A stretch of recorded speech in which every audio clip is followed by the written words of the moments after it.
오늘 주시는 말씀은 시편 76편 말씀입니다. 시편 76편 1절부터 12절까지 다 같이 한 목소리로 봉독하겠습니다. 하나님은 유다에 알려지셨으며 그의 이름이 이스라엘에 크시도다.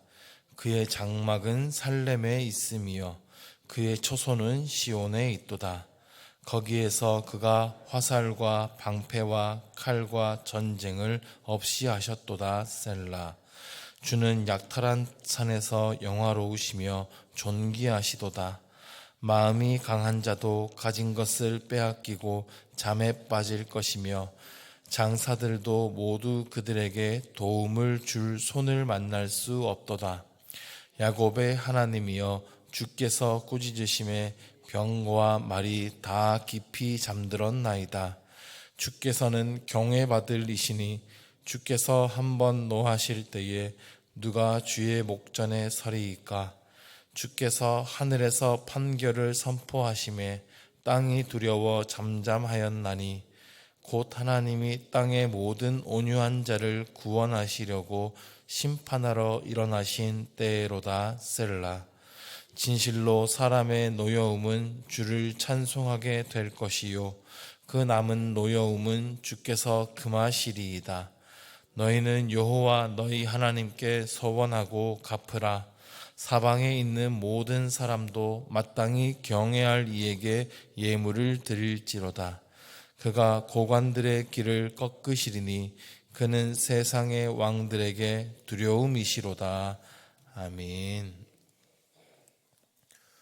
우리가 사는 인생은 전쟁터와 같습니다. 학생들은 입시 전쟁을 하고요. 취업도 전쟁이고요. 사업도 전쟁입니다. 아파트 입찰도 전쟁이고요. 결혼도 전쟁이고요. 무언가를 차지하기 위해서는 다른 사람들과의 경쟁에서 이겨야 하죠. 세상 사람들은 자신이 원하는 것을 얻기 위해서 온갖 불법과 편법을 동원하기도 합니다. 영적으로도 이 세상은 전쟁터입니다. 죄악이 지배하던 세상에 예수 그리스도를 통해 하나님의 나라가 찾아왔습니다. 예수님의 십자가와 부활로 사탄은 이미 패배했고 하나님의 백성은 전 세계로 퍼져나갔습니다. 하나님의 나라가 점점 확장되어져 가고 있는 것인데요. 그럼에도 이 사탄의 세력이 물러나지 않았습니다. 끊임없이 하나님의 백성들을 무너뜨리기 위해서, 교회를 무너뜨리기 위해서 힘쓰고 있습니다. 죄의 유혹을 통하여서 하나님의 백성들을 무너뜨립니다. 온갖 거짓과 속임수로 미혹합니다. 하나님은 믿지 않는 것이 더 자유롭고 행복한 삶인 것처럼 속입니다. 하나님 믿지 않는 것이 더 잘 사는 방법인 것처럼 속입니다. 이러한 세상이 더 강해 보이는 것이 사실입니다. 우리가 말로는 하나님께서 세상을 다스리신다고 고백하지만 실제로는 돈이 세상을 움직이는 것처럼 보이잖아요. 대기업의 총수들, 정치적 권력자들이 세상을 움직이는 것 같습니다. 그들 앞에서 우리가 가진 이 믿음이라고 하는 것이 세상에서는 너무나 초라하고 비현실적으로 보이는 것이 사실입니다. 오늘 우리가 읽은 시편 76편은 하나님이 세상에서 가장 강하신 분임을 선포하는 시입니다. 세상의 모든 강한 자들을 물리치시는 하나님, 세상을 심판하시는 하나님을 찬양하고 있습니다. 가장 강하고 크신 분이 누구신지, 그래서 마땅히 경외와 찬양을 받으셔야 하는 분이 누구인지를 가르쳐주고 있는 것입니다. 그리고 우리가 정말 믿고 의지해야 할 분이 하나님이라는 사실을 가르쳐주고 있는 것입니다. 1절을 보시면 하나님께서 유다에 알려지셨고 그 이름이 이스라엘에 크시다고 찬양합니다. 유다와 이스라엘은 모두 하나님의 백성을 나타내는 말입니다. 하나님이 하나님의 백성에게 크신 분으로 나타나셨습니다. 하나님은 자신의 크심을 자신의 백성에게 먼저 알려주셨습니다. 2절에 그의 장막은 살렘에 있고 그의 처소는 시온에 있다고 노래합니다. 살렘과 시온은 모두 예루살렘을 말합니다. 예루살렘의 옛 이름이 살렘이죠. 근데 살렘이라는 단어 속에는 샬롬이라는 단어와 깊은 연관이 있습니다. 하나님은 그 평화의 하나님, 샬롬이 되신다는 것을 강조하는 표현입니다. 또한 시온은 성전이 있는 산이죠. 하나님의 성전이 있는 그 예루살렘을 강조하는 표현입니다. 그곳에 장막이 있고 처소가 있다고 노래합니다. 장막과 처소라는 단어는 사실 원어로 보면 맹수들이 거하는 소굴을 말해요. 평소에는 굴 속에 있다가 사냥을 하러 뛰쳐나가면 그 맹위를 떨치게 되는 건데요. 하나님을 그 사자와 같이 용맹스러운 분으로 표현하고요. 그 근원지가 바로 이 성전에 있음을, 예루살렘에 있음을 노래하고 있습니다. 3절 이하에는 세상을 지배하는 용사로서의 하나님의 모습을 표현합니다. 3절을 보니까 화살과 방패와 칼을 전쟁을 없이 하셨습니다. 그래서 하나님은 평화의 하나님이십니다. 서로 다투고 싸우고 죽이는 그 무기들을 완전히 제거하시고 세상에 평화를 주시는 분이라는 겁니다. 4절에는 약탈한 산이라는 표현이 나오는데요. 이 약탈이라는 표현이 부정적으로 느껴질 수 있지만 하나님께서 전쟁에서 승리하시고 대적의 권세를 빼앗으셨다, 이런 표현입니다. 5절의 표현처럼 마음이 강한 자들도 힘이 센 장사들도 다 하나님 앞에 패배할 수밖에 없습니다. 6절에서는 주께서 꾸짖으시니 병거와 말이 다 깊이 잠들었습니다. 이 병거와 말은 당시 가장 강력한 전쟁 무기입니다. 지금으로 치면 전투기, 탱크 같은 것들이죠. 이러한 어떤 강력한 무기도 하나님의 꾸짖음 앞에 무력해진다는 겁니다. 7절에서는 주께서 한 번 노하시면 주 앞에 설 사람이 없다고 말합니다. 8절과 9절에서는 하나님이 세상의 재판관으로 등장하십니다. 주께서 하늘에서 판결을 선포하심에 땅이 두려워 잠잠하였나니, 하나님의 판결에 이 세상이 찍소리도 못 내는 거예요. 9절을 보니까 하나님이 땅의 모든 온유한 자를 구원하시려고 심판하신다고 말씀합니다. 여기서 온유한 자란 가난한 자, 고통받는 자를 뜻합니다. 세상에서 의지할 것이 하나도 없는 사람들이에요. 그래서 겸손히 하나님만을 의지하는 사람들입니다. 이들이 세상에서는 그 강한 자들, 악한 자들에 의해서 고통을 당하고 손해를 보며 살아갔을지라도 하나님의 심판이 임하는 이날에 이들을 구원하시겠다고 선포하는 것입니다. 10절은 이렇게 말합니다. 진실로 사람의 노여움은 주를 찬송하게 될 것이요 그 남은 노여움은 주께서 금하시리이다. 이게 해석하기 조금 어려운 말씀이긴 하지만 이런 뜻이에요. 사람들의 마음에 노여움이 가득합니다. 서로 물어뜯고 싸우는 노여움, 강한 자들에게 고통을 당해서 생긴 노여움, 그 노여움들이 하나님을 향한 찬양으로 바뀌게 될 겁니다. 하나님이 모든 전쟁을 끝내셨기 때문입니다. 그런데 그때에도 찬양으로 바뀌지 않는 노여움이 있어요. 그 악한 자들에게 있는 노여움이에요. 그 노여움은 하나님께서 금하십니다. 하나님께서 그 노여움이 발산되지 않으시도록 막으신다는 겁니다. 하나님께서 그 모든 악한 자들을 완전히 심판하셨기 때문입니다. 그러므로 11절에서는 하나님께 서원하고 갚으라, 하나님께 예물을 드리라고 말합니다.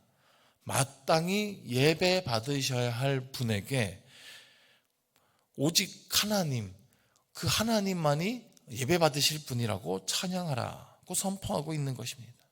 마지막 12절에서는 다시 한번 하나님이 높은 자들을 꺾으시는 분임을 강조하고 있습니다. 오늘 이 시편을 통해서 우리가 기억해야 하는 것이 있습니다. 먼저 하나님이 가장 강하신 분임을 기억해야 합니다. 세상의 권세가 아무리 강해 보여도 그 하나님은 한순간에 그 모든 것을 무용지물로 만들 것입니다. 우리는 그 하나님을 의지하고 하나님의 편에 서야 합니다. 우리가 세상에서 그 일상을 살아가다 보면 이 진리를 자꾸 잊어버립니다. 세상은 세상의 논리가 지배하는 것처럼 보이기 때문입니다. 당장 내가 지금 먹고 사는 문제에 부딪히게 되면 하나님이 먼저 보이는 것이 아니라 돈이 나올 것을 먼저 보게 되죠. 나보다 훨씬 잘 살아가는 세상 사람들의 이야기에 더 귀를 기울이게 됩니다. 자녀 교육 문제, 취업 문제, 사업에서의 문제, 재테크의 문제, 가족 관계의 문제, 인간관계의 문제, 인생에서 겪게 되는 수많은 문제들 앞에서 우리가 하나님 앞에 맡기고 기도한다고 하지만 사실은 세상의 지혜를 더 많이 의지하고 세상의 모습을 그대로 따라갈 때가 많습니다. 이 세상의 문제 앞에서 우리의 믿음이라고 하는 것이 뜬구름처럼 느껴질 때가 있고 세상 사람들의 방식이 더 옳아 보이기 때문입니다. 물론 이 문제 앞에서 우리가 아무것도 하지 말고 그냥 하나님께 기도만 하면 다 된다 이런 말이 아닙니다. 세상 사람들의 지혜는 다 틀렸다라고 하는 말도 아닙니다.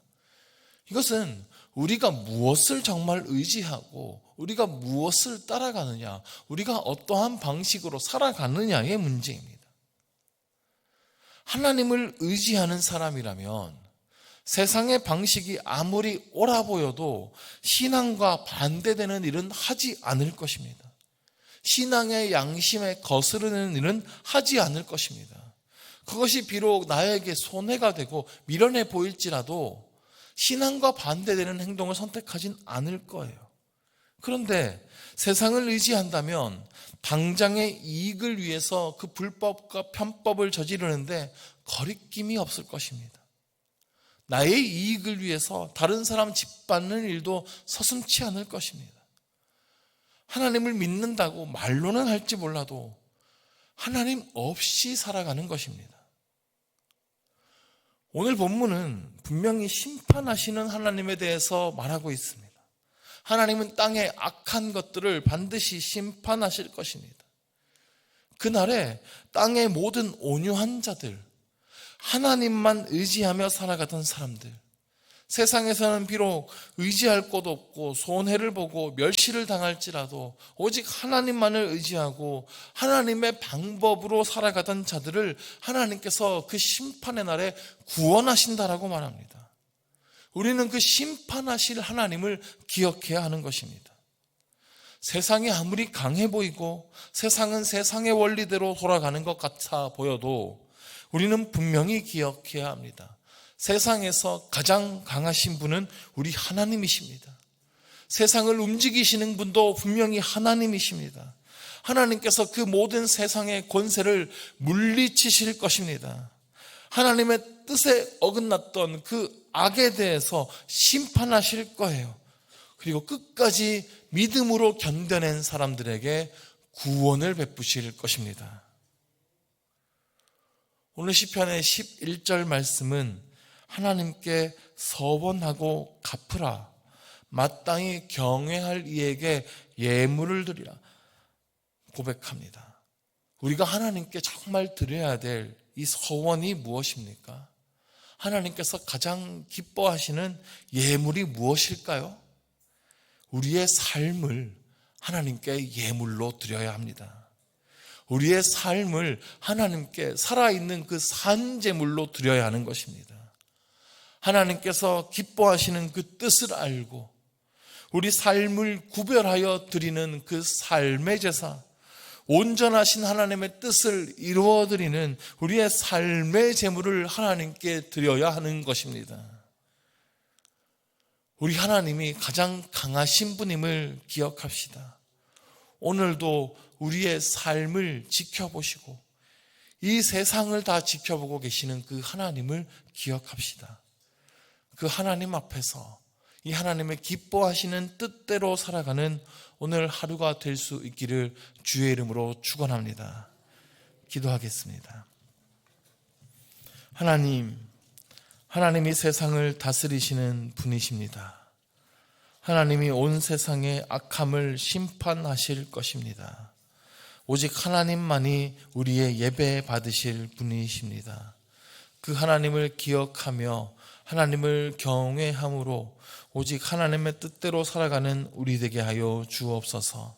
하나님의 백성인 우리 이온이 오직 하나님의 방법대로 살아가게 하여 주옵소서.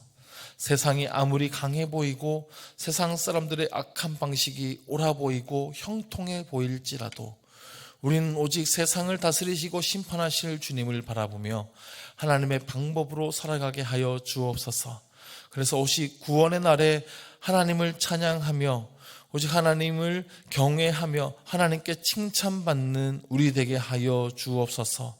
온 세상에 하나님의 영광의 빛을 드러내는 우리의 삶이 되게 하여 주시옵소서. 예수 그리스도의 이름으로 기도드립니다. 아멘. 이 시간 함께 통성으로 기도하실 때 말씀을 기억하시면서 우리가 세상의 방식을 본받지 아니하고 오직 심판하실 하나님, 세상을 다스리시는 하나님을 기억하며 하나님의 방법으로 살아가는 우리 되게 하여 주옵소서. 결단하며 기도하시고 또한 가지고 나온 기도 제목들을 가지고 또 교회를 위하여서 우리 주여 한번 부르시고 통성으로 기도하겠습니다. 주여, 하나님 아버지 감사드립니다. 오늘도 우리를 다스리시고 이 세상을 다스리시는 하나님 아버지, 가장 강하신 주님의 권능을 바라보며 우리가 기도합니다. 주여,